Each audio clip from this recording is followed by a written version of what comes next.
देखो बौद्ध धर्म में अपन को क्या क्या देखना पड़ेगा। सबसे पहले तो हम ये देखेंगे, महात्मा बुद्ध के बारे में जानेंगे। महात्मा बुद्ध, महात्मा बुद्ध कौन थे, कहाँ पैदा हुए थे, कौन उनके माता पिता थे, कब उनकी शादी हुई थी, क्या उनका प्रारंभिक जीवन था, क्यों उन्होंने गृह त्याग किया, गृह त्याग के लिए कौन सा शब्द यूज किया जाता है, पूरा महात्मा बुद्ध के अपन जीवन को डिटेल में जानेंगे। फिर देखेंगे इन बौद्ध धर्म की मान्यताएं कौन कौन सी हैं, कौन सा उनके लिए पवित्र स्थान है, कौन सी उनकी प्रमुख स्थल है जिनको तीर्थ की संज्ञा दे रहे हैं। फिर देखेंगे बौद्ध धर्म की शिक्षाएं, और देखो शिक्षाओं को यहां पर हम बहुत डिटेल में नहीं देखेंगे। बौद्ध धर्म की शिक्षाएं, शिक्षाएं दरअसल क्या है हम नाम नाम जानेंगे, और जो उनकी फिलॉसफी है, उनकी शिक्षाएं हैं, वो सब क्या है चौथे पेपर में हमको पढ़ना है डिटेल में, तब हम उसको पढ़ेंगे डिटेल में। फिर हमको देखना है बौद्ध संगीतियां, बौद्ध संगीति कॉन्फ्रेंस मीटिंग हुई थी, 4 संगीतियां हुई हैं, चारों की डेट क्या उसमें हुआ है उनको ये याद रखना। फिर एक और महत्वपूर्ण टॉपिक है बौद्ध संघ के बारे में, बौद्ध संघ। फिर बौद्ध साहित्य को भी पढ़ना है, बौद्ध साहित्य। और अंत में फिर क्या है, बौद्ध संप्रदायों, बौद्ध संप्रदाय कि जो बौद्ध धर्म है उसके भी अलग अलग संप्रदाय हुए हैं। बौद्ध में बहुत विभाजन हुआ है, आगे 1000 साल तक जब धर्म चलेगा तो इसमें भी बहुत सारा विभाजन हमको देखने को मिलेगा। ठीक है ना। तो देखो इतना तो बेसिक बौद्ध धर्म के बारे में आपको जानना ही जानना है, और ये देखो बहुत महत्वपूर्ण टॉपिक है, क्वेश्चन पूछा ही पूछा जाएगा। ठीक है ना। तो एक एक करके अपन देखते हैं। सबसे पहले अपन कहानी चालू करते हैं महात्मा बुद्ध से। ठीक है ना। 6ठी शताब्दी ईसा पूर्व जो भारत में 63 धार्मिक संप्रदाय पैदा होते हैं, उन 63 धार्मिक संप्रदायों में सबसे ज्यादा लोकप्रिय होता है बौद्ध धर्म। और जो बौद्ध धर्म के संस्थापक हैं या उसकी शुरुआत करने वाले व्यक्ति हैं वो कौन है, महात्मा बुद्ध। तो देखते हैं महात्मा बुद्ध के जीवन परिचय। तो देखो महात्मा बुद्ध के जो माता पिता, सबसे पहले शुद्धोधन और महामाया, शुद्धोधन और महामाया, ये उनकी माता है और ये पिता है। जो पिता है वो क्या है, शाक्य गणराज्य से है। अपन ने पढ़ा है गणराज्यों को, शाक्य गणराज्य से है। इनकी पिता शुद्धोधन शाक्य गणराज्य से संबंधित है। अब देखो पहले ही बताया है कि गणतंत्रों की क्या स्थिति थी और गणतंत्र कैसे काम करते थे।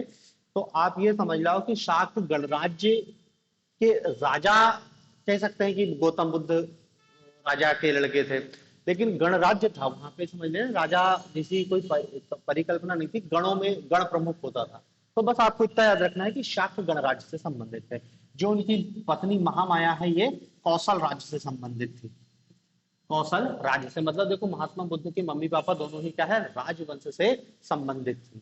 ये यदि इनको अपन और डिटेल में देखें महामाया, तो इसमें लिख लेना कि आप ये रामगाम की कोलिये की कन्या थी, रामगाम के कोलिये की कन्या थी महामाया। ठीक है ना।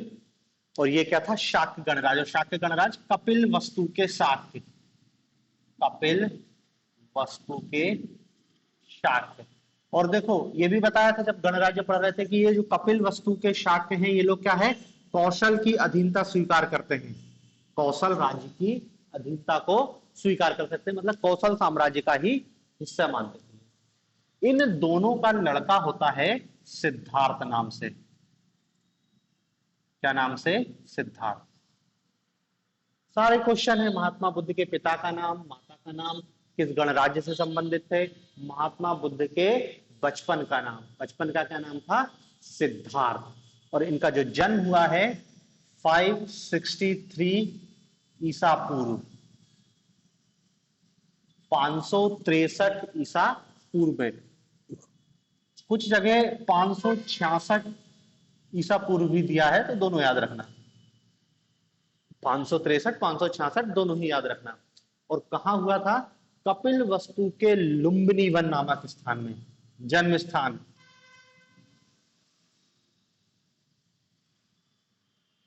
कपिल वस्तु के लुम्बिनी वन, कपिल वस्तु के लुम्बिनी वन के आम्र कुंज में, वन के आम्र कुंज में, आम्र कुंज में। और ये लुम्बिनी को आधुनिक संदर्भ में रुम्मनदेई कहा जा रहा है। नेपाल में जगह है वर्तमान में रुम्मनदेई। लुम्बिनी वन को क्या कह रहे हैं? रुम्मनदेई। और ये दोनों नेपाल में है। बाकी देखो, भारत ने भी अपना दावा किया है कि जो लुम्बिनी वन है वो क्या है? गौतम बुद्ध का जो जन्म स्थान है वो गोरखपुर जिले का पिपरवा नामक स्थान है, वहां पे है। लेकिन आपको इसको याद रखो, ठीक है ना? तो देखो, एक एक मतलब ये जो बौद्ध और जैन पढ़ेंगे ना, एक एक लाइन को याद रखना है, क्योंकि इतने क्वेश्चन पूछे गए हैं कि लगभग सभी जो भी चीज पढ़ रहे हैं सब पेपर में पूछी जा चुकी है। माता का नाम, पिता का नाम, माँ से कहाँ से थी, पिता कहाँ से थे। गौतम बुद्ध के बचपन का नाम सिद्धार्थ था। इनका जन्म 563 ईसा पूर्व में कपिल वस्तु के लुम्बिनी वन के आम्रकुंज में हुआ था, ठीक है। जब सिद्धार्थ केवल 7 दिन के थे, मतलब जन्म के 7वें दिन इनकी माता का निधन हो गया, माता का निधन हो गया। अब जब इतने छोटे बच्चे की माता का निधन हो जाएगा तो स्वाभाविक सी बात है कि अब इनका पालन पोषण की जिम्मेदारी किसी और की होगी। तो माता के निधन के बाद उनकी मौसी, जिनका नाम था गौतमी प्रजापति, ने इनका लालन पोषण किया। गौतमी प्रजापति, ठीक है ना? तो देखो, जन्म देने वाली माँ तो केवल महामाया है, पालन पोषण किसने किया है? गौतमी प्रजापति, जो इनकी मौसी थी। तो अब इनका नाम भी आपको याद रखना है। अब सिद्धार्थ जब छोटा था तभी एक ब्राह्मण आता है जिसका नाम था कालदेव या कौंडिन्य।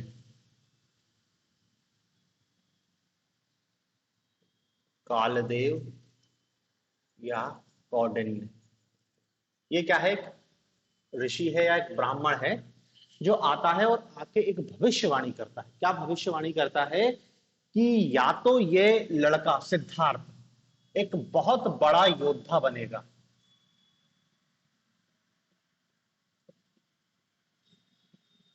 या तो सिद्धार्थ बहुत बड़ा योद्धा बनेगा, चक्रवर्ती सम्राट बनेगा और बड़े साम्राज्य की स्थापना करेगा, सब कुछ जीत लेगा, या फिर ये एक सन्यासी बनेगा।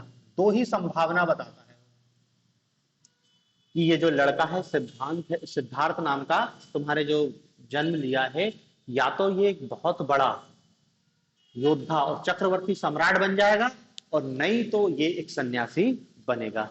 अब ये दो संभावनाओं के बीच यदि वो योद्धा बनता है तो कोई दिक्कत नहीं है, बड़ा साम्राज्य स्थापित करेगा, पिता खुश। लेकिन यदि सन्यासी बनता है तो किसी माँ बाप को अच्छा नहीं लगेगा कि उनका लड़का सन्यासी हो जाए। एक ही तो लड़का है, कोई सन्यासी हो जाएगा। तो अब कहानी ऐसी है, कहानी ही है क्योंकि कोई इनका स्पष्ट प्रमाण नहीं है। कहानी ऐसी है कि गौतम बुद्ध के जो पिता थे शुद्धोधन, उन्होंने ये सोचा कि गौतम बुद्ध को सन्यासी तो नहीं बनने देना है। अब सन्यासी नहीं बनने देना, सन्यासी का मतलब क्या है? जिसने सन्यास ले लिया, मतलब जिसने सब कुछ छोड़ दिया, जो जिसने समस्त भौतिक सुख सुविधाओं का त्याग कर दिया और जंगल में जाके रह रहा है, एक कपड़ा लपेट के रह रहा, नहीं तो कपड़ा भी त्याग दिया, वो सन्यासी है जो सब कुछ छोड़ दे। तो उन्होंने कहा कि इस सिद्धार्थ का पालन पोषण हम बहुत ही भव्य और बहुत भौतिकतावादी वस्तुओं से करेंगे। इस सिद्धार्थ को हम दुख का एहसास भी नहीं होने देंगे कि दुख क्या होता है, ये इसको पता भी नहीं चलेगा। तो अब कहानी ऐसी है कि सिद्धार्थ का पालन पोषण बहुत अच्छे तरीके से किया गया, उसको हर भौतिक सुख सुविधाएं दिया है। गर्मी आती थी तो उसका महल अलग हो जाता था, मतलब जहां पर ठंड रहे। जब ठंड शीत ऋतु आती थी उसको गर्म स्थान पे महल शिफ्ट कर दिया जाता था। मतलब उसको दुख, सर्दी गर्मी ठंड का भी एहसास मत होने दो। उसके सामने कभी कोई बुजुर्ग व्यक्ति नहीं आना चाहिए, कोई बीमार व्यक्ति नहीं आना चाहिए, कोई रोगी नहीं दिखना चाहिए, कभी उसको मृत्यु की जानकारी नहीं होनी चाहिए कि मृत्यु भी कोई चीज होती है। उसके बाग बगीचों से भी कहते हैं कि जब सिद्धार्थ उठता था सो के उठने के पहले जो मुरझाए हुए फूल तोड़ के पत्तियों को अलग कर दिया जाता था, कि हमेशा उसको लगा रहे, उसके जीवन में ये लगना चाहिए कि सुख ही सुख है। और पूरी भौतिक सुख सुविधाओं का उपयोग किया उन्होंने। 16 वर्ष की उम्र में उसका विवाह कर देंगे। सब कुछ जो एक पिता कर सकता है अपने पुत्र को संन्यास से रोकने के लिए, वो सब गौतम बुद्ध के लिए किया गया। मतलब तात्कालिक समय की जो भी लग्जरी चीज थी, जो भी लग्जरी लाइफ था, वो सिद्धार्थ को उपलब्ध कराया। ठीक है ना। और सिद्धार्थ का लालन पोषण भव्य तरीके से किया जाता है। जब ये 16 वर्ष के थे तब इनका विवाह कर दिया जाता है यशोदा। तो गौतम बुद्ध की आपको पत्नी का भी नाम याद रखना है। पत्नी का नाम क्या है? यशोदा। 16 वर्ष की आयु में उनका विवाह यशोदा नामक कन्या से कर दिया जाता है।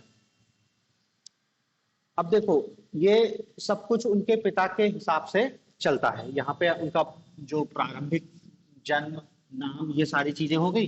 माता पिता, पति पत्नी हो गए। इनका एक लड़का भी हो जाता है सिद्धार्थ और यशोदा का, जिसका नाम रहता है राहुल। ठीक है ना। तो एक हैप्पी फैमिली हो गई है, पति पत्नी भी है, एक लड़का भी है। अब उनने कहा कि उनके पिताजी थोड़े से निश्चित हुए कि अब ये थोड़ी जाएगा पत्नी और बच्चे को छोड़ के, खासकर लड़का होगा, लड़के को छोड़ के कौन जाता है। ठीक है ना। तो अब देखो, कहानी कुछ ऐसी कहती है कि महात्मा बुद्ध एक बार भ्रमण करने जाते हैं। ठीक है ना। तो भ्रमण करने के दौरान उनको रास्ते में सबसे पहले एक वृद्ध व्यक्ति दिखता है, बूढ़ा एक वृद्ध व्यक्ति दिखता है। फिर वो थोड़ा आगे चलते हैं तो उनको एक बीमार व्यक्ति दिखता है, एक बीमार व्यक्ति दिखता है। फिर और आगे चलते हैं तो उनको एक मरा हुआ व्यक्ति दिखता है, मरा हुआ व्यक्ति। और अंत में उनको एक क्या दिखता है? सन्यासी। ये क्रम भी याद रखना है, पेपर में पूछा गया है कि महात्मा बुद्ध को किस क्रम में दिखाई देता है? एक वृद्ध व्यक्ति, एक बीमार व्यक्ति, एक मरा हुआ व्यक्ति, एक सन्यासी। तो देखो, जब एक वृद्ध व्यक्ति को देखते हैं तो उनका जो सारथी रहता है, जो रथ चलाता है सारथी, उसका नाम रहता है चाण या चन्ना। दो अलग अलग नाम मिलते हैं। ठीक है ना। अब स्वाभाविक सी बात है, उससे वो क्वेश्चन पूछते हैं कि ये व्यक्ति कौन है। तो उन्होंने कहा कि ये एक बुजुर्ग है, एक वृद्ध है। तो महात्मा बुद्ध उससे पूछते हैं कि बुद्ध, ये बुजुर्ग वृद्ध क्या होता है? तो उन्होंने स्वाभाविक सी बात बताया कि भाई व्यक्ति पैदा होता है, बड़ा होता है, फिर वो जवान होकर धीरे से वृद्ध होता है। तो महात्मा बुद्ध फिर उससे पूछते हैं क्या हर व्यक्ति वृद्ध होता है? क्या हर व्यक्ति वृद्ध होता है? फिर वो पूछते हैं कि क्या मैं भी वृद्ध हो जाऊंगा? तो उन्होंने कहा आप भी वृद्ध हो जाओगे। तो फिर वो सिद्धार्थ जो युवक रहता है उसको लगा कि यार ये बुढ़ा आदमी तो कितना बुरा दिख रहा है, कमर झुक के चल रहा है, चेहरे पे झुर्रियां हैं, पूरे शरीर में कंपन हो रहा है, बहुत बुरे हालात हो रहे हैं। और खुद को तो वो अभी जवान देख रहे हैं कि मैं एकदम हट्टा कट्टा हूं। और आसपास जितने भी लोग थे सब उनने जवानी देखी, कोई बुजुर्ग कभी देखा नहीं। तो उनको लगा कि मेरे हालात भी इतने बुरे हो जाएंगे। तो देखो, पहली बार वो कहते हैं व्यक्ति दुखी होता है, सिद्धार्थ नामक युवक। फिर वो आगे चलता है तो उनको एक बीमार व्यक्ति दिखाई देता है, कोई कोढ़ी दिखाई देता है, जिसके पूरे शरीर में फोड़े फुंसी हो रहे, बहुत तड़प रहा। तो फिर वही सवाल कि ये कौन है, कैसा क्या है? तो फिर वही जवाब होता है कि बीमार तो कोई भी कभी भी हो सकता है, फलाना ढिकाना। तो और ज्यादा दुखी होते हैं। और फिर अंत में उनको ये क्या है कि मरा हुआ व्यक्ति दिखाई देता है। फिर उन्होंने कहा लगा ये क्या हो गया? तो उन्होंने कहा भाई इसकी मृत्यु हो गई। तो उन्होंने कहा मृत्यु क्या होती है? तो उन्होंने कहा जैसे आदमी पैदा होता है वैसे ही आदमी मर जाता है निश्चित आयु पूरी करने के बाद। तो फिर वही सवाल की क्या सब मरते हैं? तो उन्होंने कहा सब तो मरना है और मैं भी मरूंगा, सब में तुम, तुम्हारे पिताजी सब मर जाएंगे। तो फिर और ज्यादा दुखी होता है सिद्धार्थ नामक युवक। और फिर आगे चलकर उनको एक सन्यासी दिखाई देता है जो प्रसन्न चित्त मुद्रा में बैठा था। तो फिर वही सवाल कि ये कौन है? जब उसको बताया जाता है कि ये सन्यासी है तो वो उससे प्रभावित होता है कि यार मेरे को ये सारे क्रम में यही व्यक्ति दिखाई दे रहा है जो सुखी हो, प्रसन्न है। क्योंकि अब इन तीनों स्थिति में सिद्धार्थ को क्या लगा था कि मेरे पास जो सुख है वो एक दिन मुझसे चला जाएगा। मेरा यौवन है, एक दिन मैं बुढ़ा हो जाऊंगा, यौवन चला जाएगा। मैं बीमार हो जाऊंगा तो मेरे शरीर की सुंदरता चली जाएगी। और मैं मर ही जाऊंगा तो एक दिन मैं पूरा खत्म हो जाऊंगा। तो उनको लगा कि ये सब ठीक नहीं है, ये ही केवल ठीक है। तो बस यहीं से फिर वो क्या सोच लेते हैं कि मेरे को सन्यासी बनना है। ठीक है ना। अब देखो ये कहानी है, इसमें कितनी वास्तविकता है कोई जानकारी नहीं, क्योंकि अब एक इसके काउंटर में भी बताया जाता है। जब मैं गणराज्य पढ़ा रहा था तभी बताया था कि जो शाक्य थे और कोलीय थे, इन दोनों के बीच विवाद चल रहा है। बीच में क्या थी, रोहिणी नदी थी। ये रोहिणी नदी की सिंचाई को लेकर इन दोनों में विवाद होते रहता था। एक बार महात्मा बुद्ध ने जब जब वो राजा होंगे तब इनने इस विवाद को शांत किया था, लेकिन ये विवाद शांत होने का नाम नहीं ले रहा था। और अंत में ऐसी स्थिति आई थी कि शायद इनके बीच कोई युद्ध होता, तो उस युद्ध में हजारों लोग मारे जाते, तो सारी जिम्मेदारी इनके ऊपर आती। तो उनने इस युद्ध को टालने के लिए उनने कहा कि मैं तो संन्यास ले लेता हूं, और संन्यास लेके अब एक अलग दिशा में काम करना चालू करते हैं। एक कहानी ये भी है और एक कहानी ये भी, दोनों में वास्तविकता क्या है अपन को नहीं पता, लेकिन अपन को तो दोनों याद रखना। और इतिहास में ये कहानी ज्यादा लोकप्रिय है। हालांकि ये कहानी भी बहुत विश्वास करने अयोग्य है कि सोचो एक व्यक्ति 29 साल का, महात्मा बुद्ध की आयु 29 साल हो चुकी है, 29 साल की उम्र में घर छोड़ेंगे। उनने कभी कोई बुढ़ा नहीं देखा, कभी कोई बीमार नहीं देखा। यार खुद के पिता को तो देख रहे होंगे कि मेरे पिता भी धीरे धीरे बुढ़े हो रहे हैं, आसपास जो लोग होंगे वो भी बुजुर्ग तो दिखाई देते होंगे ना।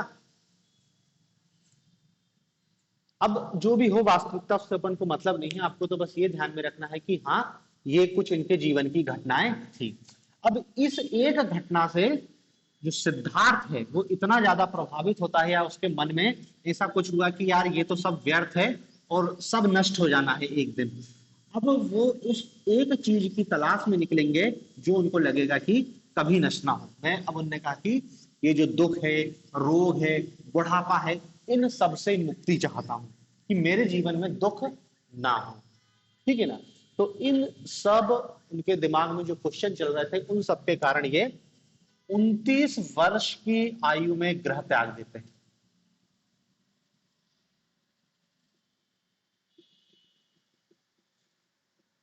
गृह त्याग दिया। और बौद्ध धर्म में जो गृह त्याग की घटना है उसके लिए शब्द यूज किया जाता है महाभिनिष्क्रमण। महाभिनिष्क्रमण क्वेश्चन पूछा जाता है कि बौद्ध दर्शन में महाभिनिष्क्रमण शब्द किस घटना के लिए उपयोग में लाया जाता है। तो महाभिनिष्क्रमण शब्द बौद्ध धर्म में महात्मा बुद्ध के गृह त्याग के लिए उपयोग में लाया जाता है। ठीक है ना। तो देखो अपनी पत्नी यशोदा अपने पुत्र राहुल को रात में सोता हुआ छोड़ के ये गृह त्याग देते हैं, संन्यास ले लिया एक तरह से। अब देखो जब ये अपना घर त्यागते हैं तो इनके साथ इनका सारथी चाण, जो, और चाण के घोड़े का नाम था कंथक घोड़ा, ये कौन है, सारथी। इसको लेके निकलते हैं घर से, घर त्याग रहे हैं तो इनका जो पर्सनल रथ था और जो ड्राइवर था उसको लेके निकलते हैं। ठीक है ना। तो देखो महाभिनिष्क्रमण, चाण और सारथी, घर से आगे निकलते हैं और आगे जाके पहुंचते हैं, एक नदी आती है, उस नदी का नाम है अनोमा नदी। ये एक नदी है, नदी का नाम क्या है, अनोमा, अनोमा नदी। इस अनोमा नदी तक तो ये इसके साथ जाते हैं और इस अनोमा नदी के तट पर चाण को कहते हैं कि तू अब वापस चले जा। अपने जो वस्त्र आभूषण सब उसको दे देते हैं और सन्यासी का वेश धारण करते हैं और यहाँ से अनोमा नदी को पार करेंगे और चाण को यहाँ से वापस घर भेज देंगे। ठीक है ना। अब देखो अपन को एक गौतम बुद्ध की यात्रा को समझना है कि कैसे उनने गृह त्यागा। ये सब क्वेश्चन पूछे जाएंगे कि कहाँ पे उनको कौन मिला, हर जगह उनको क्या है अलग अलग व्यक्ति मिलेंगे। मतलब देखो कहां से चालू कहानी हो रही है, महाभिनिष्क्रमण, महाभिनिष्क्रमण, महाभिनिष्क्रमण। 29 वर्ष की अवस्था में रात को अपना वो घर त्याग रहे हैं, जिसको क्या कह रहे हैं, महाभिनिष्क्रमण। महाभिनिष्क्रमण कब, 29 वर्ष की आयु में, ठीक है। और 7 कौन जा रहा है इनके, चाण जा रहा है। और ये कहां तक जाएगा, ये जाएगा केवल अनोमा नदी तक, अनोमा नदी, और अनोमा नदी से इसको वापस भेज दिया जाएगा, ठीक है। फिर अनोमा नदी को क्रॉस करते हैं और यहां पर एक उद्यान होता है जिसका नाम है अनुपीय उद्यान। अनुपीय उद्यान में कुछ दिन वो रुकते हैं, लगभग ऐसी कहानी कि 7 दिन वो इस अनुपीय उद्यान में रहते हैं। अनोमा नदी को क्रॉस करके अनुपीय उद्यान, 7 दिन यहां पर वो रुकते हैं। फिर यहां से आगे बढ़ते हैं और आगे बढ़कर पहुंचते हैं कहां, वैशाली में। वैशाली जो नगर है वहां पहुंचते हैं, वैशाली, ठीक है। इस वैशाली नामक जगह पर इनको एक व्यक्ति मिलता है जिसका नाम है आलार कलाम, आलार कलाम, आलार कलाम। तो ये आलार कलाम सांख्य दर्शन का विद्वान था, सांख्य दर्शन। और ये महात्मा बुद्ध का प्रथम गुरु बनता है। महात्मा बुद्ध इसको अपना गुरु बना लेते हैं कि तुम मेरे को ज्ञान दो, कि जीवन में दुख है इसको मैं कैसे समाप्त कर सकता हूं, ठीक है ना। तो आलार कलाम के पास कुछ दिन रहते हैं, लेकिन आलार कलाम भी इनको पूरी तरीके से संतुष्ट नहीं कर पाता, मतलब इनकी जो जिज्ञासा है उसको शांत नहीं करता। कुछ क्वेश्चन का तो सवाल का आंसर दिया लेकिन बाकी का नहीं दे पाता है। तो फिर महात्मा बुद्ध जो सिद्धार्थ, अभी महात्मा बुद्ध नहीं बने, अभी सिद्धार्थ नामक युवक ये जो चल रहा है, वैशाली के आलार कलाम को अपना गुरु बनाया है, लेकिन आलार कलाम भी इनको इनकी जिज्ञासा को शांत नहीं करता है। तो ये वैशाली से आगे बढ़ के और पहुंच जाते हैं राजगृह।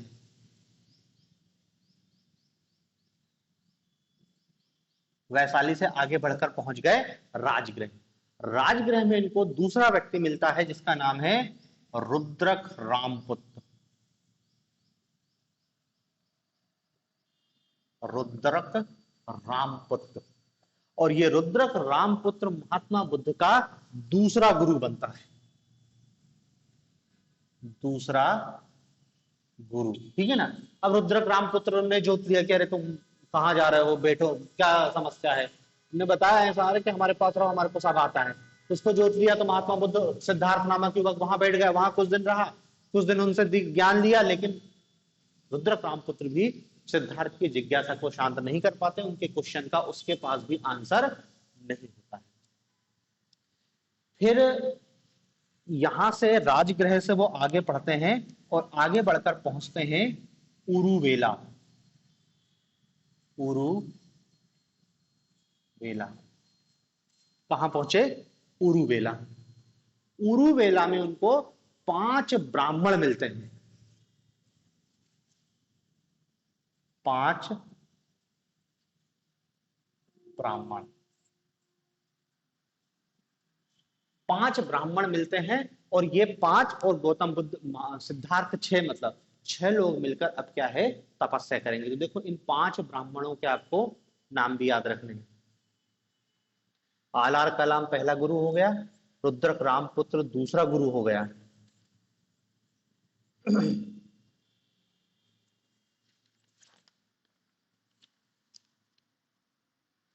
5 ब्राह्मण मिलते हैं उरुवेला में। एक का नाम है कौंडिन्य, कौंडिन्य। दूसरा है वप्पा, तीसरा है असग्गी। कौंडिन्य, वप्पा, असग्गी, भद्दीय,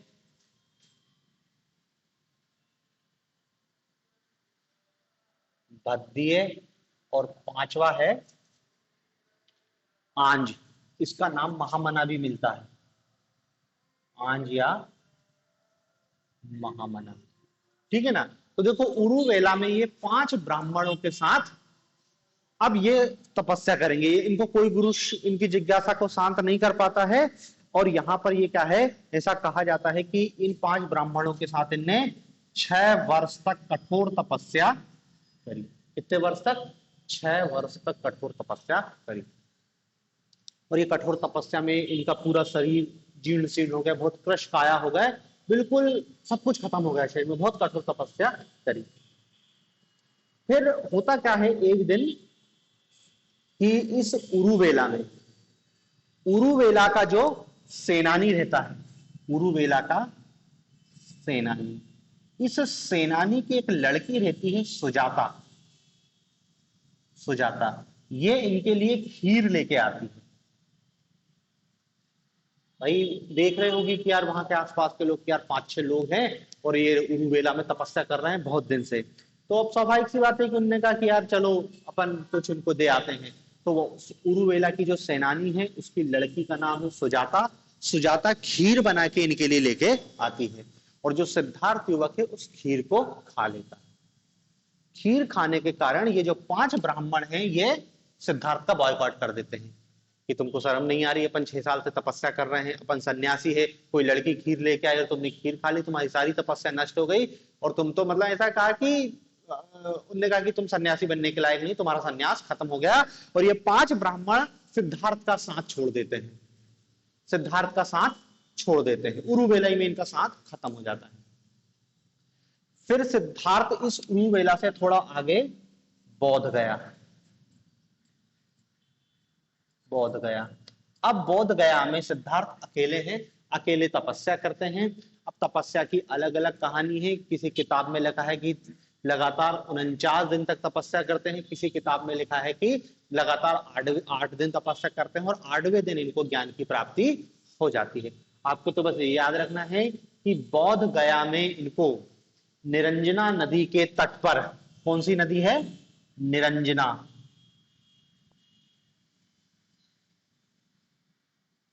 फल्गु कहते हैं इसको, फल्गु नदी, निरंजना नदी के तट पर पीपल वृक्ष के नीचे, पीपल वृक्ष के नीचे, निरंजना नदी के तट पर पीपल वृक्ष के नीचे ज्ञान की प्राप्ति हुई, ज्ञान की प्राप्ति। और जो दिन था वो था वैशाख की पूर्णिमा, वैशाख माह की क्या थी? पूर्णिमा, जिस दिन इनको ज्ञान प्राप्त हुआ। वैशाख जो गर्मी में आता है, वैशाख महीना, उसकी पूर्णिमा के दिन इनको ज्ञान की प्राप्ति हुई। ठीक है ना? और जब ज्ञान प्राप्ति हुई तो ये कहलाए संबोधि। और जिस वृक्ष के नीचे ज्ञान प्राप्त हुई वो कहलाया बोधि वृक्ष, बोधि वृक्ष, संबोधि, बोधि वृक्ष। इनको शाक्य मुनि भी कहा गया। फिर शाक्य मुनि, शाक्य कुल के थे ना, तो शाक्य मुनि कहा गया। गौतम इनका गोत्र था, इसलिए ये गौतम बुद्ध कहलाए। बुद्ध का मतलब है ज्ञान प्राप्ति। बुद्ध का मतलब क्या है? जिस व्यक्ति को ज्ञान मिल जाता है वो बुद्ध, बुद्ध बन गए, मतलब ज्ञान की प्राप्ति हो गई। सिद्धार्थ बुद्ध कब बना? जब यहां पर उसको ज्ञान की प्राप्ति हुई तब वो बुद्ध कहलाए। गौतम उनका गोत्र था, इसलिए गौतम बुद्ध कहलाए। इनको तथागत भी कहा गया। फिर तथागत, तथागत मतलब होता है सब कुछ जानने वाला, सब कुछ जानने वाला, तथागत। तो देखो शाक्य मुनि, तथागत, सब उन्हीं के लिए उपयोग में लाए जाने वाले शब्द हैं। ज्ञान की प्राप्ति कहां हुई? बोध गया में पीपल वृक्ष के नीचे, निरंजना नदी के तट पर, वैशाख पूर्णिमा के दिन ज्ञान प्राप्ति हुई। ज्ञान प्राप्ति के बाद बुद्ध कहलाए। ज्ञान प्राप्ति को संबोधि कहा गया। जिस वृक्ष के नीचे ज्ञान प्राप्त किया वो वृक्ष पीपल का वृक्ष था, उसको क्या कहा गया? बोधि वृक्ष कहा गया। और फिर उनको अलग अलग नाम से जाना जाता है, शाक्य मुनि, तथागत, ये सब क्या है? ज्ञान प्राप्ति के बाद उनको ये शब्द दिए गए हैं। ठीक है, तो देखो ये महात्मा बुद्ध की कहानी थी, बोध गया। अब देखो जब इनको ज्ञान प्राप्त होगा तो ज्ञान प्राप्ति के बाद सबसे पहले उन 5 ब्राह्मणों को ढूंढेंगे। ये वापस कहां जाते हैं? उरुवेला। 5 ब्राह्मणों को जोतते हैं, अरे कि तुम अपन इतने दिन से परेशान हो रहे थे, मुझे ज्ञान की जो चीज ढूंढ रहे थे वो मुझे प्राप्त हो गया है और अब मैं तुमको उससे शेयर करूंगा, ठीक है ना। तो वापस उरुवेला जाते हैं, वहां से 5 ब्राह्मणों को जोतते हैं और फिर बोध गया से आगे चलते हैं और आगे जाते कहां है, सारनाथ। सारनाथ इधर लिख दे रहा हूं, कहा जाते हैं, सारनाथ। ऋषि पत्तम कहते हैं उसको, ऋषि पत्तम, ऋषि पत्तनम या ऋषि पत्तम। सारनाथ वाराणसी है, वो वही है, थोड़ा आजकल तो वाराणसी के अंतर्गत किया है सारनाथ। यहां पर महात्मा बुद्ध अपना पहला उपदेश देते हैं, पहला उपदेश। और पहला उपदेश देने की घटना बौद्ध धर्म में कहलाती है धम्म चक्र प्रवर्तन। धम्म चक्र प्रवर्तन। महात्मा बुद्ध ने सारनाथ में अपना पहला उपदेश दिया था। बौद्ध धर्म में इस घटना को कहते हैं धर्म चक्र प्रवर्तन या धम्म चक्र। अभी धर्म और धम्म में अंतर है, लेकिन अभी तो बस ये समझ लो कि धम्म चक्र प्रवर्तन। और फिर इससे आगे जाते हैं वो कहां, काशी, वही वाराणसी, नजदीक नजदीक है।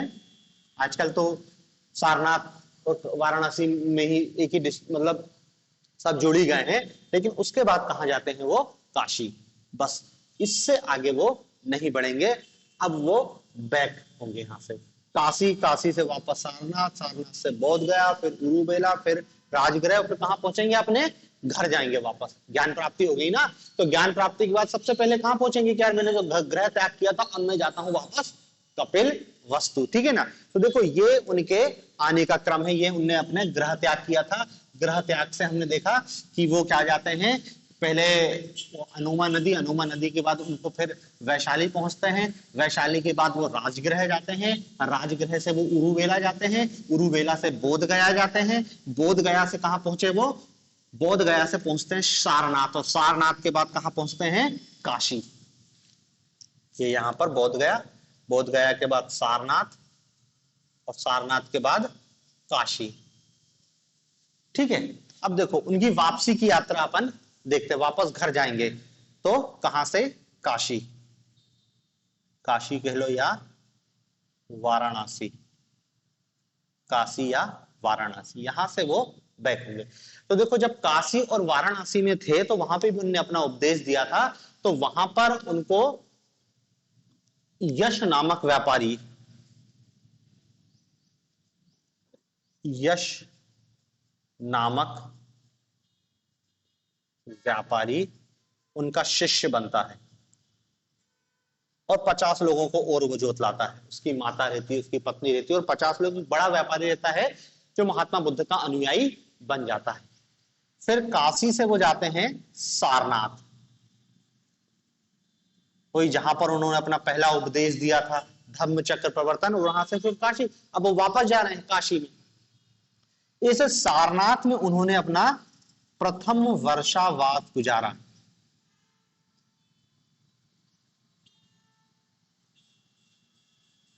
प्रथम वर्षावास गुजारा। देखो बौद्ध फिलॉसफी में, बौद्ध धर्म में महात्मा बुद्ध ने एक परंपरा बनाई थी कि जो भी बौद्ध सन्यासी बनेगा वो कभी एक जगह नहीं रुकेगा, वो लगातार ट्रेवल करेगा, पैदल ही घूमते रहते थे। महात्मा बुद्ध खुद पूरे जीवन भर घूमते रहे, घूम घूम के प्रवचन देते थे। लेकिन बारिश के जो 3 महीने रहते हैं उसमें वो एक जगह रहते हैं, फिर नहीं भटकते हैं। तो वो जो बारिश में एक जगह रुकना है ना, वो कहलाता है वर्षावास। तो इन्होंने, महात्मा बुद्ध ने देखो पहला वर्षावास भी सारनाथ में, पहला उपदेश भी सारनाथ में दिया था, पहला वर्षावास भी सारनाथ में ही गुजारा। सारनाथ से वो जाते हैं उरुवेला, उरुवेला, ठीक है ना। अब देखो ये जो सारनाथ और उरुवेला है, इन्हीं के बीच आपको दो तीन लोगों के नाम याद रखना है। एक तो सारनाथ से जब आगे बढ़ते हैं तो एक भद्र नामक व्यापारी, भद्रा या भद्र नामक व्यापारी मिलता है जो इनका शिष्य बनता है।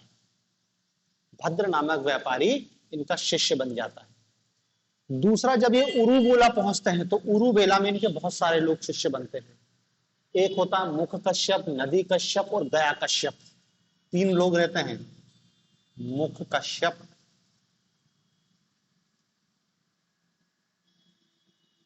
नदी कश्यप, मुख कश्यप, नदी कश्यप और गया कश्यप।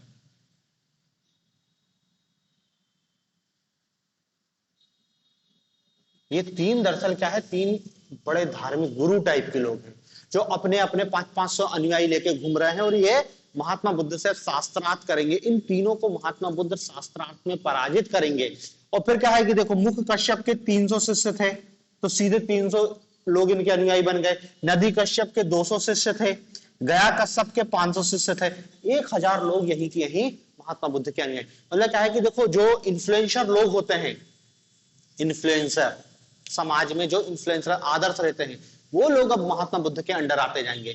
तो उनके पीछे जो भीड़ है ना, ये अपने आप जुड़ते जाएगी। कॉमनर इन्फ्लुएंसर यही लोग हैं जिनके हमको नाम मिल रहे हैं, बड़े व्यापारी, बड़े सन्यासी, इनको महात्मा बुद्ध अपनी ओर आकर्षित करते जाते हैं और इनके पीछे पे हजारों की संख्या में भीड़ पहुंचते जाती है। ठीक है ना। तो देखो, उरुवेला में इतनी कहानी होती है। उरुवेला से फिर पहुंचते हैं ये राजगृह।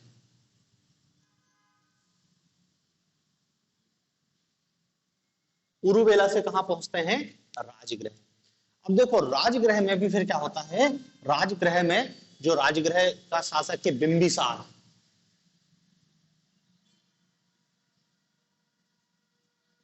बिंबिसार, बिंबिसार यहां पर इनको वेणुवन विहार दान में देता है।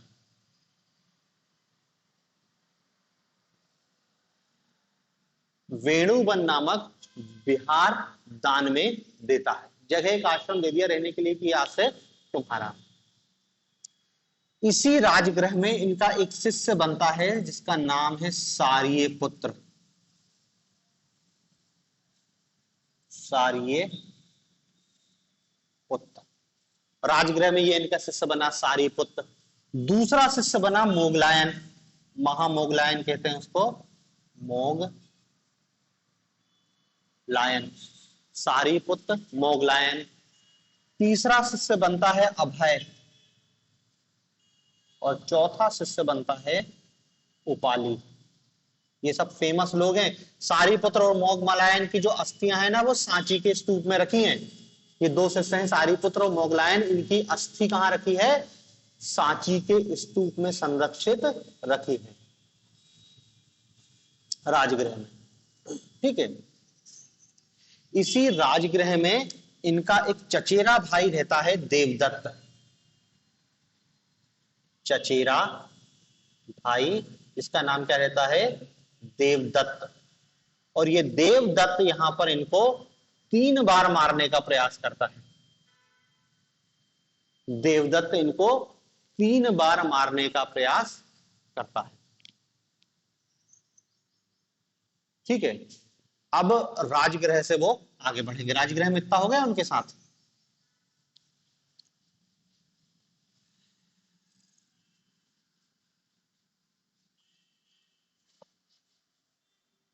राजगृह, राजगृह से ये पहुंचेंगे कपिल वस्तु।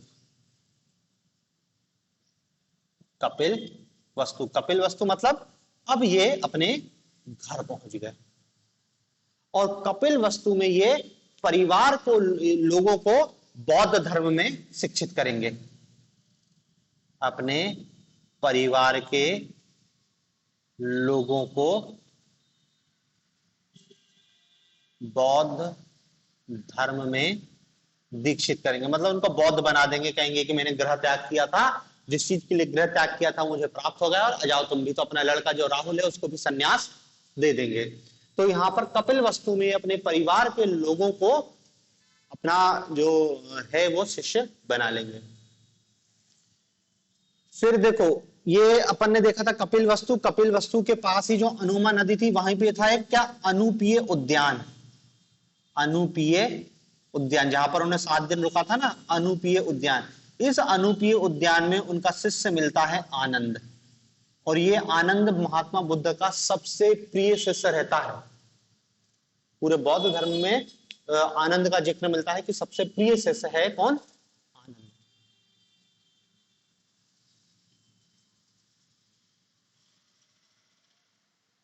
ठीक है ना।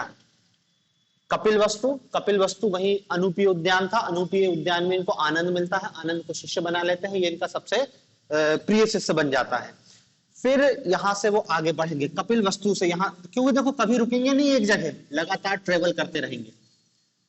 कपिल वस्तु से ये वापस जाएंगे राजगृह, राजगृह से आए थे, कहां आ गए वापस, राजगृह।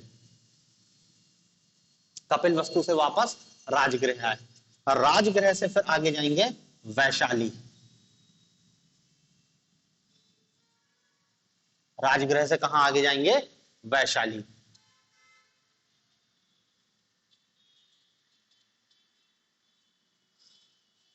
और देखो वैशाली में वही श्रावस्ती है, श्रावस्ती में भी कुछ दिन रहेंगे।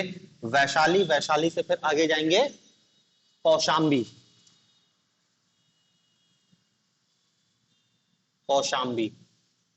कौशांबी से फिर वापस जाएंगे वैशाली,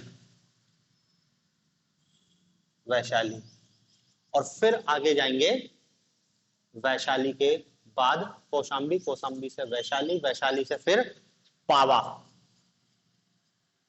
और पावा से फिर कुशीनगर,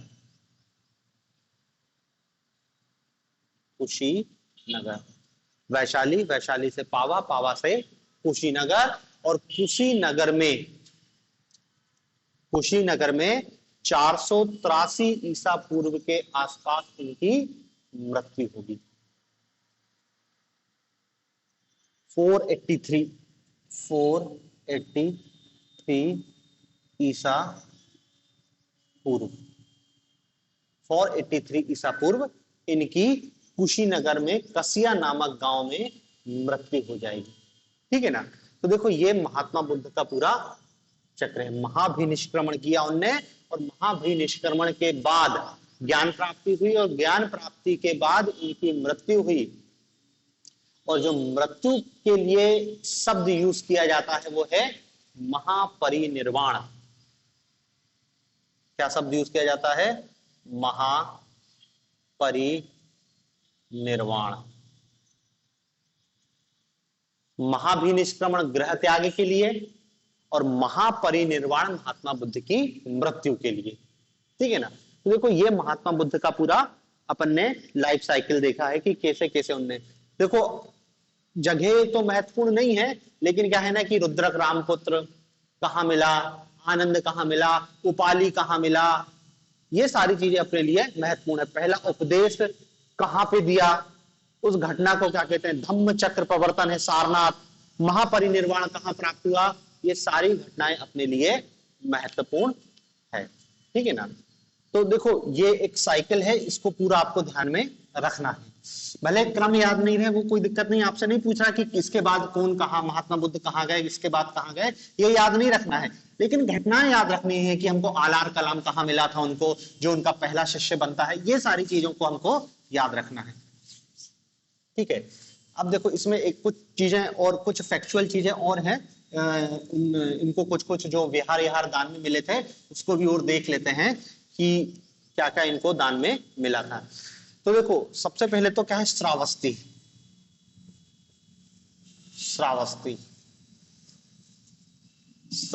में एक व्यापारी था सुदात, या उसका नाम है अनाथ पिंडक। सुदात या क्या नाम मिलता है, अनाथ पिंडक, सुदात या अनाथ पिंडक। ये यहां पर इनको चेतवन विहार दान में देता है, चेतवन विहार दान में मिला, चेतवन विहार। ठीक है ना। फिर इस श्रावस्ती में ही एक व्यापारी की पुत्री रहती है विशाखा, व्यापारी की पुत्री, क्या नाम था उसका, विशाखा। विशाखा ने महात्मा बुद्ध को पुव्वा राम विहार दान में दिया, पुव्वा राम विहार दान में दिया, पुव्वा राम विहार में दान में दिया। फिर ये जब वैशाली जाते हैं तो वैशाली में इनको कुटाग्रशाला विहार दान में मिलता मिलता है। वैशाली में क्या मिलता है? कुटाग्र शाला। कुटाग्र शाला नामक विहार इनको दान में मिलता है।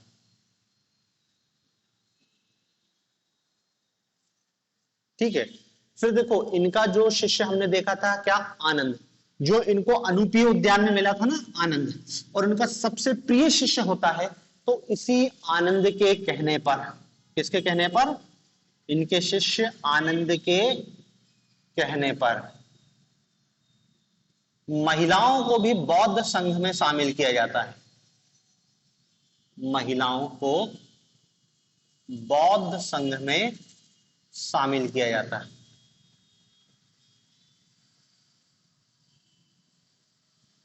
पहली बार महिलाओं को, नहीं तो ये अभी अपने संघ में शामिल नहीं करते थे, लेकिन आनंद के कहने पर शामिल किया जाता है। और जो पहली महिला शामिल होती है बौद्ध संघ में है वो इनकी मौसी प्रजापति गौतमी।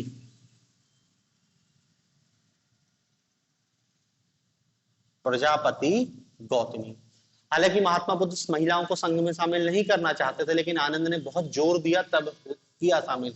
और शामिल करते हुए महात्मा बुद्ध ने यह भी कहा था कि ये जो मैं संघ स्थापित कर रहा हूं ये 1000 साल तक चलेंगे, लेकिन चूंकि महिलाओं को शामिल कर लिया है इसलिए ये 500 साल में ही खत्म हो जाएंगे। मतलब वो कह रहे थे कि 1000 साल चलते हैं, लेकिन अब महिलाओं को शामिल करने के कारण ये क्या है, लगभग 500 साल में ही समाप्त हो जाएगा। फिर आनंद के बाद इनको वैशाली, हाँ वैशाली में भी दान मिलता है। वैशाली, वैशाली में एक गणिका रहती है वैश्या, जिसका नाम है आम्रपाली। ये इतिहास में बहुत फेमस वैश्या है आम्रपाली। नगर वधु कहते थे उस समय वैश्या को। वैशाली की नगर वधु आम्रपाली, ये महात्मा बुद्ध को आम्रपाली विहार दान में देती है। आम्रपाली विहार दान में देती है। आम्रपाली विहार दान में देती है। फिर कौशांबी, कौशांबी का शासक था उदयन। कौशांबी का शासक कौन था? उदयन। ये उदयन महात्मा बुद्ध को घोषिता राम विहार दान में देता है। कौन सा? घोषिता राम विहार दान में देता है। कौशांबी का शासक उदयन महात्मा बुद्ध को घोषिता राम विहार। फिर देखो ये जो वैशाली है जहां उनको कुटाग्रशाला विहार दान में दिया था, ये 20वें वर्ष, मतलब अपने जिनको ज्ञान प्राप्त हुआ था उसके 20वें वर्ष से वैशाली जाते हैं, और इसी वैशाली में इनको अंगुलीमाल, अंगुलीमाल डाकू से मिलते हैं और उसको अपना शिष्य बना लेते हैं। अंगुलीमाल की कहानी सुनी है ना, कि जो मार के आदमियों की उंगलियों की माला बना के पहनता था, तो उसी के नाम से वो डाकू फेमस हुआ अंगुलीमाल। उसका बहुत आतंक था। महात्मा बुद्ध उसके जंगल में जाते हैं, उसको अपना शिष्य बना लेते हैं। फिर इसकी बहुत लंबी कहानी है, कैसी क्या है आपको तो बस ये आना मिला कि अंगुलीमाल को ये कहाँ मिले थे, ठीक है ना।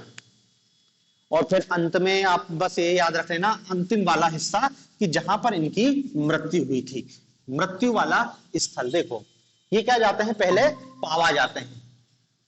सबसे पहले पहुंचते हैं पावा। पावा में क्या है, एक चुंद नामक व्यक्ति के यहां रुकते हैं। चुंद, अब इतिहास में अलग अलग है, कोई उसे क्या है चमहार बता रहा है, चर्मकार बता रहा है, कोई उसको क्या है सुनार बता रहा है, और कोई लोहार। ऐसा है, 3 शब्द मिलते हैं, कर्मकार, लोहार या सुनार, कुछ भी था। ले दे के आपको याद रखना है कि चुंद नामक व्यक्ति ने उनको एक व्यंजन दिया, सुकर्म देव।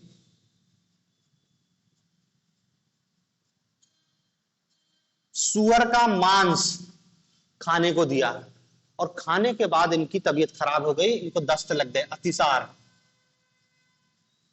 अतिसार। और ये पावा से पहुंचते हैं आगे चलकर कहां, कुशीनगर। कुशीनगर, और कुशीनगर में कसिया नामक गांव है, वर्तमान में कसिया गांव। कसिया गांव में 83 वर्ष की अवस्था में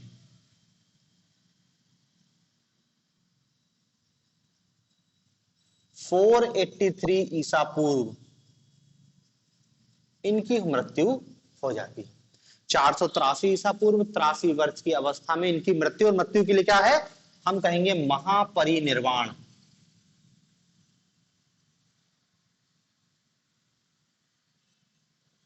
महापरिनिर्वाण की प्राप्ति हुई। और इसमें एक चीज और याद रखना, इनने अपना अंतिम उद्देश्य, अंतिम उपदेश किसको दिया था, ये भी पूछा जाता है। महात्मा बुद्ध ने अपना अंतिम उपदेश सुभद्र को दिया था। सुभद्र, महात्मा बुद्ध ने अपना अंतिम उपदेश किसको दिया था, सुभद्र को दिया था। ठीक है ना। तो देखो ये महात्मा बुद्ध के जीवन की पूरी कहानी है, किस रूप में उनने हमको दिखाई दिया कि कहां से निकले थे, कहां पहुंचे थे, कहां गए थे। ये सारी कहानी महात्मा बुद्ध से रिलेटेड है। ठीक है ना। अब देखो इसमें एक दो लाइन में और देख लेते, तो ये उनके जो जीवन की यात्रा है ये अपने लिए समाप्त ही हो जाएगी।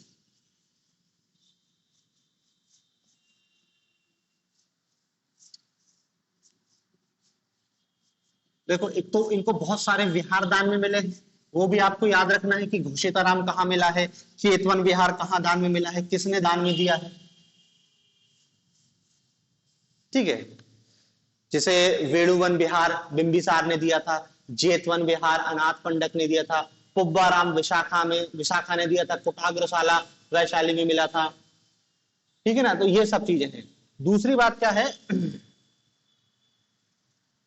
महात्मा बुद्ध की जब मृत्यु हुई थी तो उनके शरीर के अवशेषों को 8 स्थानों में विभाजित किया गया था, या 8 लोगों ने उनको अपने अपने घर ले गए थे। उन 8 लोगों के नाम आपको याद रखने हैं कि महात्मा बुद्ध का जब मृत्यु हुई थी तो उनके जो अवशेष बचे हुए थे वो 8 लोगों ने। 8 लोग कौन कौन थे, एक थे कपिल वस्तु के साथ, भाई उनके घर वाले थे, कपिल वस्तु के शाक्य। दूसरा राम ग्राम के कोलिये, राम गांव के कोलिये, उनकी माता थी वहां की, तो ये कोली लोगों ने कुछ उनके अवशेष ले गए। फिर एक हिस्सा मगध नरेश आजाद शत्रु को गया, आजाद शत्रु को गया, मगध का नरेश था आजाद शत्रु, उसको गया। फिर एक लिच्छवी गणराज्य ले गया, लिच्छवी गणराज्य ले गया। चौथा, पांचवा उनके अवशेषों को ले गया पिपलव वन के मोरिये, पिपलव वन के मोरिये, पिपलव वन के मोरिये ले गए एक हिस्सा।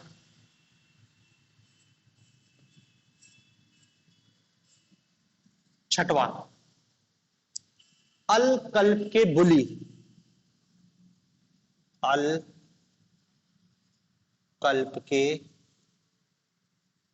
बुलिये, अलकल्प के बुलिये। और सातवां हिस्सा लिया वेद द्वीप के ब्राह्मणों ने, वेद द्वीप के ब्राह्मण। और आठवां पावा के मल्ल, जहां पे उनकी मृत्यु हुई थी ना, पावा के मल्ल। तो देखो महात्मा बुद्ध की मृत्यु के बाद उनके अवशेषों को 8 लोग आपस में बांटते हैं। ये 8 लोग कौन कौन थे, इनका नाम आपको याद रखना है। ठीक है ना। दूसरी चीज क्या याद रखनी है कि महात्मा बुद्ध के जीवन की जो सभी महत्वपूर्ण घटनाएं हैं वो कब हुई हैं, एक ही डेट में हुई है, वो कहते हैं बुद्ध पूर्णिमा।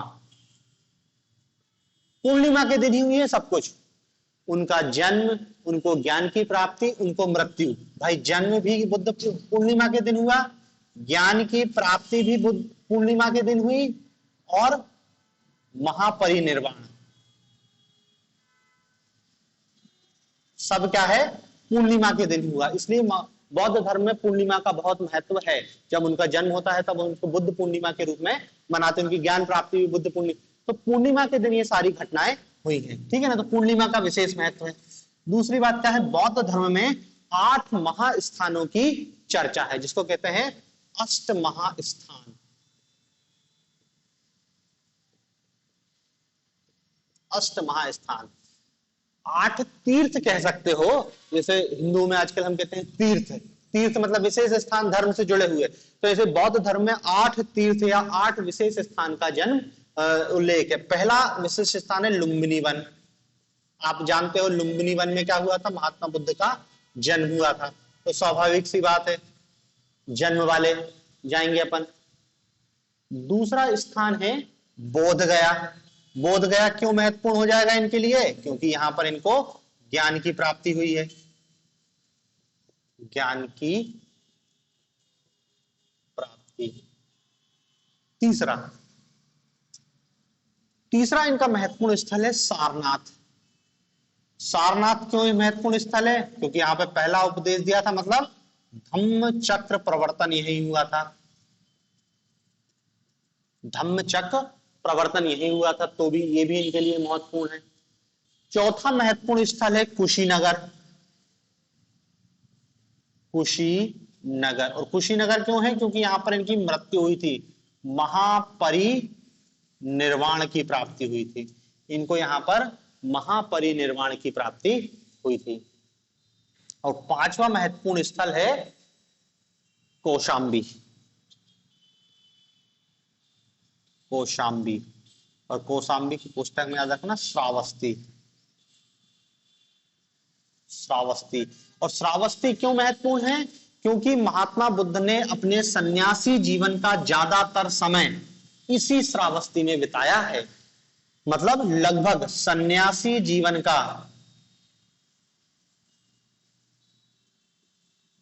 21 वर्ष, सन्यासी जीवन के 21 वर्ष श्रावस्ती में बिताया, सबसे ज्यादा समय श्रावस्ती में बिताया। तो ये स्वाभाविक सी बात है कि तीर्थ होगा। फिर छठवां स्थान है राजगृह। राजगृह, राजगृह दरअसल क्या है, बौद्ध केंद्र था। भाई थे मगध की राजधानी है, बौद्ध केंद्र के रूप में जाना जाता था। तो राजगृह इनके लिए बहुत महत्वपूर्ण है। फिर सातवां स्थल है वैशाली। वैशाली, वैशाली क्यों महत्वपूर्ण है, क्योंकि मृत्यु से पूर्व बुद्ध का अंतिम वास था। मृत्यु से पूर्व बुद्ध का अंतिम वर्ष, जो वर्षा काल होता था ना, तो वो जो अंतिम वर्षा काल है महात्मा बुद्ध ने वैशाली में ही बिताया था। और आठवां स्थल याद रखना संकीसा। हाँ, संकीसा। संकीसा दरअसल क्या है, बुद्ध का यात्रा स्थल है, कि जहां जहां बुद्ध गए थे उन जगहों को संकीसा कहा है, बुद्ध का यात्रा स्थल। वहां वहां स्तूप का निर्माण किया गया है। ठीक है ना। तो देखो ये 8 महास्थान है बौद्ध धर्म में, मतलब 8 तीर्थ जैसे हैं उनके स्थान जो बौद्ध धर्म में माने जाते हैं। और महात्मा बुद्ध पूरे जीवन पैदल घूमते रहे, लेकिन यदि हम उनको देखा जाए तो नेपाल की तराई से लेके उत्तर प्रदेश, बस इस एरिया से आगे वो कभी नहीं बढ़े।